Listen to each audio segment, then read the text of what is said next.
বিশাল বড় অন্যায়। Hey what's up guys, welcome back to my new blog video. তো আমাদের এখানে আজকে একটি মাহফিল ছিল, সেই মাহফিলে যাই এবং সব বন্ধুদের সাথে দেখা হয়। হ্যাঁ আমাকে লিবি নে?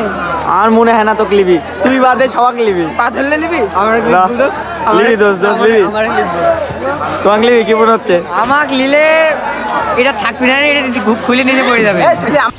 मस्त जोक मारा रे ये हंस रे हलकट हंस আমার শরীর তোমার শরীর, ওই শরীর আমি ডিজেল দিক বাজে মারি। এটি অন্যায় হচ্ছে, আমার কাকল ইচ্ছে না, এটি বিশাল বড় অন্যায়।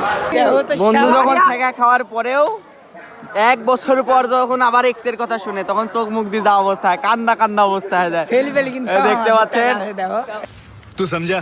हाँ नहीं तू समझा नहीं। A few moments later. বলে স্যার আমার ঘোড়া ফাটা, আপনি একটা তেল দিলেন, আল্লাহ তাই বাগলা তুই আমার ভাই, এখন ফাটা তেল তাহলে এক করে আমরা দাঁড়াবার চাই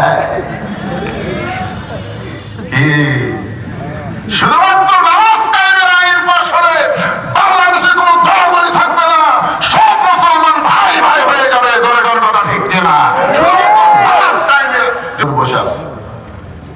এমন সময় এক সাহাবী মসজিদের মধ্যে ঢুকে দেখে জায়গা দখল। ওই সাহাবীর নাম হলো ওসমান গনি। দলের নাম কি? ওসমান গনি। চিন্তা করে আমার জায়গা দিয়ে